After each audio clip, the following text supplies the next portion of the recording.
बहुती अवतारी अवतारला देव, परी अवताराचा नवलावो. देवान कळे अभिप्रावो, अगम्य पाहो हरी लीला. हरीची लीला अगम्य आहे. देवानं अनेक अवतार घेतले महाराज, पण अनेक अवताराचं वेगळं चरित्र होतं. आणि या कृष्ण अवताराचं चरित्र वेगळं आहे. चरित्र ते उच्चारावे केले देवे गोकुळे. बरं का, चरित्र देवाचं कृष्ण भगवंताचं ऐकणाऱ्यानं सुद्धा ऐकावं. हो, नुसतं उच्चार करावा, आचार नाही महाराज. आणि अनेक अवताराची लीला केली देवानं, पण या अवताराची लीला आगळी आणि वेगळी आहे. आगळी आणि वेगळी आहे. कशी आहे ती नाथ महाराज पुढच्या ओळीमध्ये सांगतात. परी अवताराचा नवलाव, उपजताची माया वेगळा, वाढीनला स्वलीला. वा, बाळपणी मुक्तीचा सोळा, पुतना दिसकळा निजांगे अर्पी. हो,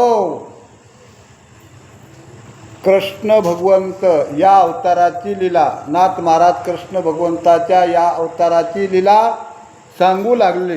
उपजताची माया वेगळा, देवकीचे बाळबाई नंदा घरी आले, माता यशोदेच्या घरी पाळण्यात लोळे. होय, जन्माल्याबरोबर आईच्या वेगळा झाला का नाही?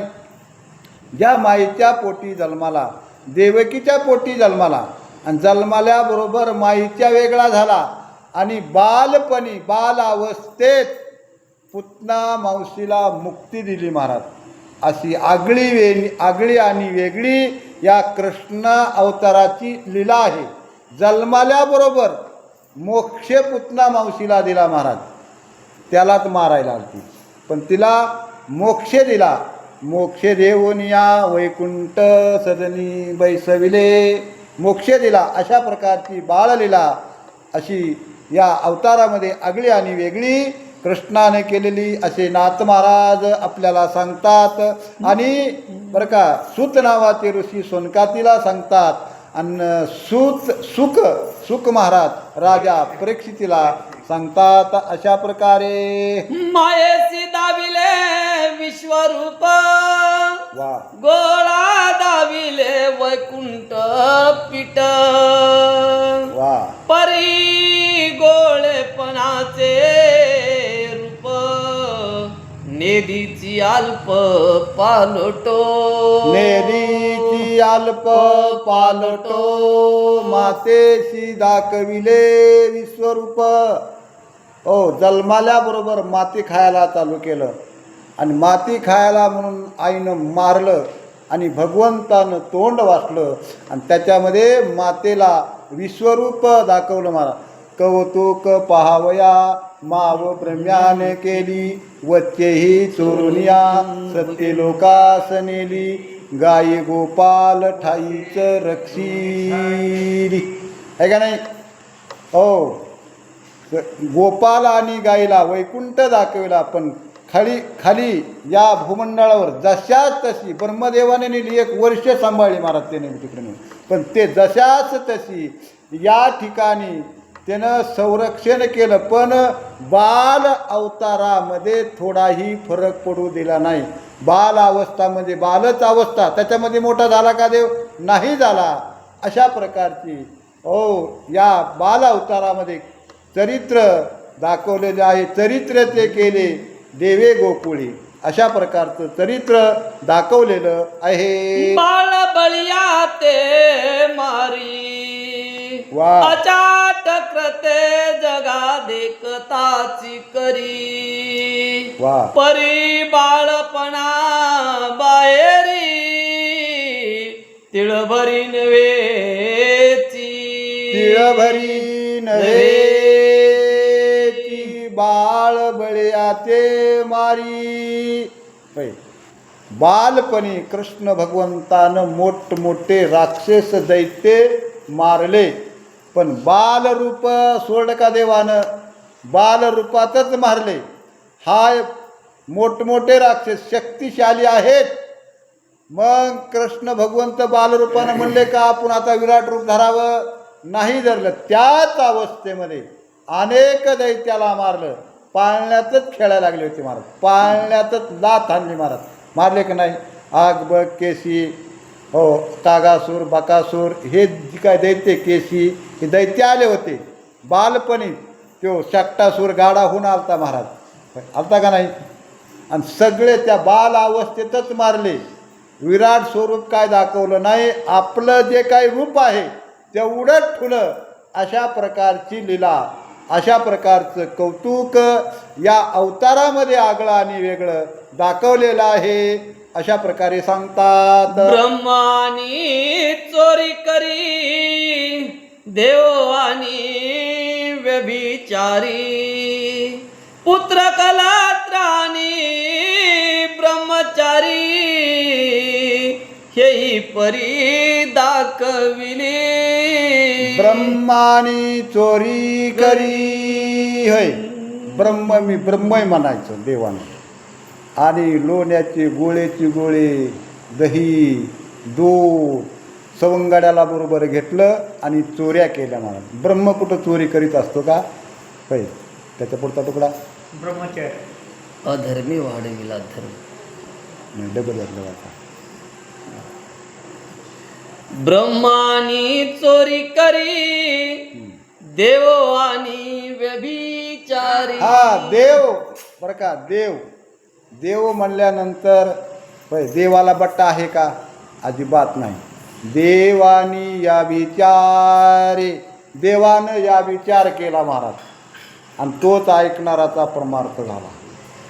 व इतराचा जर या विचार ऐकला तर नरकाला जावं लागतं महाराज. इतराचा, दुसऱ्याचा या विचार ह्या कानानं जर ऐकला तर नरकाला जावं लागतं. देव आणि या विचारी, आधी मार खावा लागतो. बरं का, देव आणि या विचारी, हा जर देवाचा आपण या विचार आला, ऐकला तर मोक्ष. त्याच्या पुढचा तुकडा पुत्र कलत्राणी ब्रह्मचारी. हो, ब्रह्मचारी कुणाला म्हणतात? हो, ज्याला हनुमंताला ब्रह्मचारी म्हणतात महाराज. कुणाला म्हणतात? हनुमंताला. स्वप्नातही श्री बघितली नाही महाराज, जागृत अवस्थेत तर नाहीच बरं का. पण याला 16,000 पत्न्या आहेत, प्रत्येकीला 10 मुलं आहेत, पुन्हा एक मुलगी आहे, पुन्हा नातू आहेत, पुन्हा पंतू आहेत. होय, कलत्र बरं का, पत्नी आहेत, नातरुंड आहेत, पत्रुंड आहेत, तरी ब्रह्मचारी महाराज. एका ठिकाणी नाथ महाराजांना सांगितले नाही, जनाबाई म्हणले, काळा निळा रंग सावळा, केवळ ब्रह्मचारी, पद्म झळकती पायावरी. होय, केवळ ब्रह्मचारी. एवढा मोठा संसार असून ब्रह्मचारी म्हणून सांगितलं महाराज. अशा प्रकारची लीला या भगवंतानं या अवतारामध्ये दाखवलेली आहे असे सांगतात. अधर्मे वाढविला धर्म, वा, अकर्मे तारिले कर्म, अनेमे नेमिला नेम, अति निस्सीम निर्दुष्ट. हो, अकर्म करून कर्म वाढवलं म्हणून सांगितलं, अधर्म करून धर्म वाढवला म्हणून सांगितलं. होय, अधर्मानं वागले देव महाराज, पण धर्म वाढवला. अकर्म केलं पण कर्म वाढवलं महाराज. त्याच्या पुढचा तुकडा अनेमे नेमिला नेम. हो, नियमानं कधीच वागले नाही देव, पण नेम सिद्धीला गेला महाराज. होय, त्याचं उपवास तापास धरून आपण नेम सिद्धीला नेतोच महाराज त्या भगवंताचा. अनियमानं वागला पण नेम सिद्धीला नेहला, नेम शेवटला नेहला महाराज. देव नियमानं वागला का? देवानं लय बऱ्या वचन मोडले महाराज. देवानं पूर्ण दैत्य मारल्यानंतर शस्त्र हातातलं टाकून दिलं. पुन्हा म्हणले मी शस्त्र हातात घेणार नाही. भीष्माचार्याच्या समोर शस्त्र हातात देवाला घ्यावं लागलं. अनियमानं वागले पण नेमच कडीला नेला. अशा प्रकारचं चरित्र या भगवंतानं केलेलं आहे. तेने संगे भोगेची सोडिला संगू वा भोगे वाढविला भोगू त्यागू. त्यागे विण केला त्यागू अति अव्यंगू निर्दोष आती अव्यंगू निर्दोष सगळं काही केलं महाराज, पण शेवटला भगवंत निर्दोष दाखवले. त्यागी वाढविला भोगू. होय, त्याग केल्यानंतर भोग असतो का? अजिबात भोग नसतो महाराज, पण त्यागामध्ये भोग दाखवला. निसंगामध्ये संग दाखवला. निसंग म्हणलं की संग असतो का? नाही, पण त्याच्यामध्ये संग दाखवला. अशा प्रकारचं कार्य या अवतारामध्ये भगवंतानं केलं. अशा प्रकारचे चरित्र केलेले आहेत असं सांगताय. कर्मटा वया बोधू कर्म जाड्याचे तोडिले भेदू भोगा माझी मोक्ष पदू दाविले विशुद्ध प्रगट करोनी. कर्म करणाऱ्याला बोध होण्यासाठी कृत्य करून दाखवलं महाराज. कर्म करणाऱ्याला बोध होण्यासाठी कर्मठ ब्राह्मण महाराज या कृष्णाच्या भेन अरण्यामध्ये यज्ञ करू लागले महाराज. कर्मटा दाखविला केला बोध. है बोध केला त्यांना आणि तालावर आणलं. त्याच्या पुढचा तुकडा कर्म जाड्या तोडिले भेदू भोगा माझी मोक्ष पद. हा भोग अनेक भोग त्या ठिकाणी भगवंतानं भोगले महाराज, पण त्याच्यामध्ये मोक्ष त्यानं भोग भोगले. ती कथा आपण ऐकली आणि ती कथा ऐकल्यानंतर आपल्याला मोक्ष निश्चित भेटेल महाराज. अनेक प्रकारचे भगवंतानं भोग भोगले आणि ती जर कथा वक्त्यानं आपलं श्रोत्यानं जर ऐकली, साधू संतानं जर ऐकली आणि त्याच्यामध्ये निश्चित प्रत्येकाला मोक्ष भेटेल असं सामर्थ्य त्या भगवंताच्या कथेमध्ये आहे. भक्ती भुक्ती मुक्ती तिन्ही केली एकाची पंक्ती वा काय वानू याची ख्याती खाऊनी माती विश्वरूप दावी. भक्ती भुक्ती आणि मुक्ती एकाच पंक्तीमध्ये आणल्या महाराजांना. भक्तीची प्रगती वेगळी आहे, मुक्तीची प्रगती वेगळी आहे आणि भुक्तीची प्रगती वेगळी, पण ह्या एकाच पंक्तीमध्ये येणं बसविल्या महाराज. बरं का, एक साधना केली की हे सगळंच भेटतं महाराज. देवाचं नामस्मरण केलं हे सगळं भेटते. हे एकाच पंक्तीमध्ये बसविल्या आणि माती खाल्ली महाराज. बरं का, आणि शेवटला मातेला विश्वरूप दाखवलं. अशा प्रकारची लीला या भगवंतानं या अवतारामध्ये केली. त्याची या परमचरित्रा तुझं सांगेन परम पवित्रा वाह परी निज बोधाचा करा या अवतारी तुरा पुरा पवाडा केला. त्या भगवंताची त्या पूर्वजाची कथा हे परीक्षिती राजा तू पवित्र आहेस आणि म्हणून करता त्या कृष्णाची त्या तुझ्या पूर्वजाची कथा तुला सांगेल. जे जे पवाडा कृष्णानं केला आणि तो पवाडा ती कीर्ती ते चरित्र मी तुला सांगेल. त्याच्या कीर्तीमुळं अनेकाचा उद्धार, त्याच्या पवड्यामध्ये अनेकाचा उद्धार आणि त्याच्या कार्यामुळं अनेकाचा उद्धार झाला आहे. म्हणून करता ती कथा पवित्र आहे, ऐकणारा सुद्धा पवित्र आहे, सांगणारा सुद्धा पवित्र आहे. म्हणून करता सुख महाराज परीक्षिती राजाला म्हणतात ती कथा तुला मी सांगतो. एकादशाच्या तात्पर्यार्थी विक्षेपे विस्तरे मुक्ती बोलली असे अद्यांती परमस्थिती निजबोधे.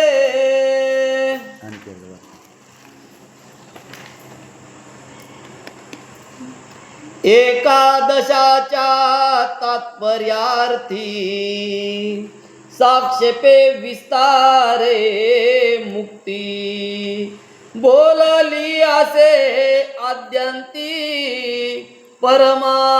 परमात्मस्थिती निज बोधे. सुख महाराज परीक्षिती राजाला म्हणतात, एकादश 11वा कंद ऐकल्यानंतर जन ऐकला का त्याला मुक्ती भेटली, मोक्ष भेटलाय.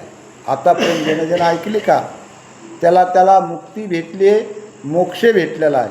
आणि मग ती कथा मी तुला 11वा कंद 11वा कंद ही कथा तुम्हाला मी सांगणार आहे मोक्षासाठी. महाराज मोक्षच मिळवायचा आहे परीक्षित राजाला सुद्धा, अनेकाला मोक्ष भेटलेला आहे. मग तुम्हाला सांगितल्यानंतर तुम्हालाही मोक्ष भेटणार आहे असं खात्रीपूर्वक सुख महाराज राजा परीक्षितीला म्हणतात. ते नारदे वसुदेवा प्रती संवादुनी निमी जयंती सांगितली कथा संगती साक्षेप स्थिती या नाम. परीक्षिती राजाला सुख महाराज म्हणतात, नारद मुनीनं स्वतः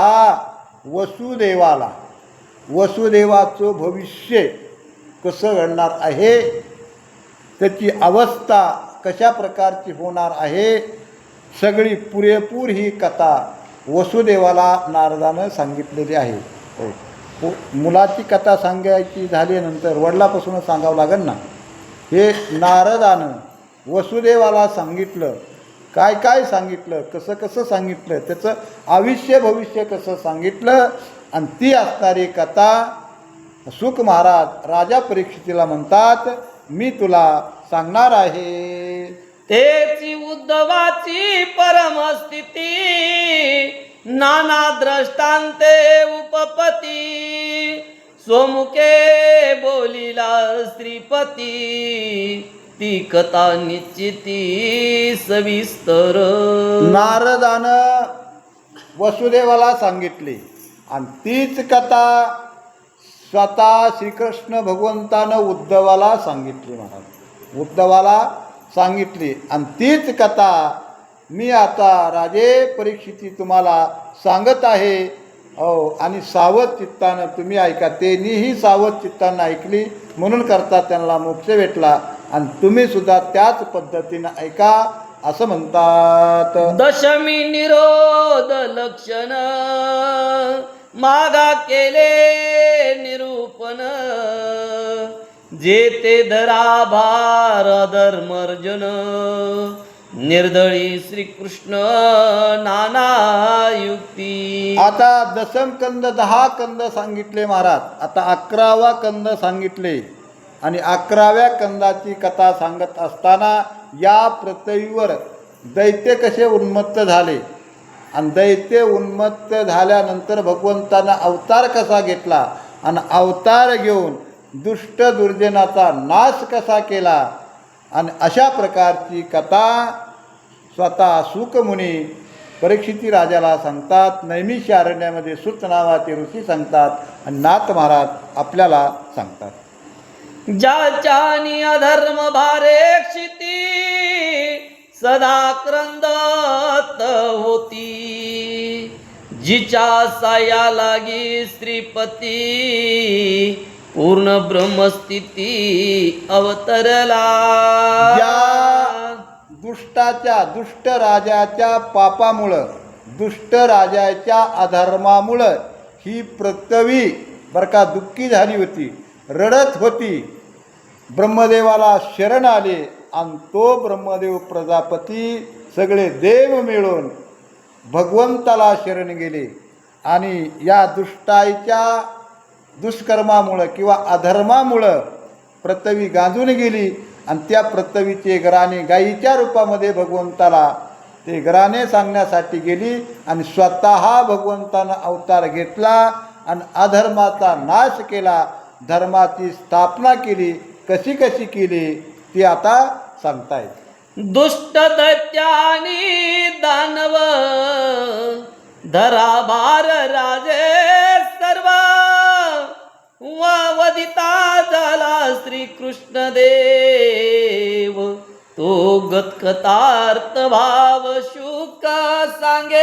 ही पृथ्वी भगवंताला शरण गेली, भगवंतानं अवतार घेतला. दुष्ट दैत्य दानव या पृथ्वीवरचे अधर्मी राजे कृष्ण भगवंतानं अवतार घेतला आणि यांचा निपात कसा केला ही कथा स्वतः शुक महाराज राजा परीक्षितीला सांगतात. कसं देवानं अवतार घेतला आणि कशा प्रकारचं कार्य करून अधर्म संपविला आणि धर्माची स्थापना कशी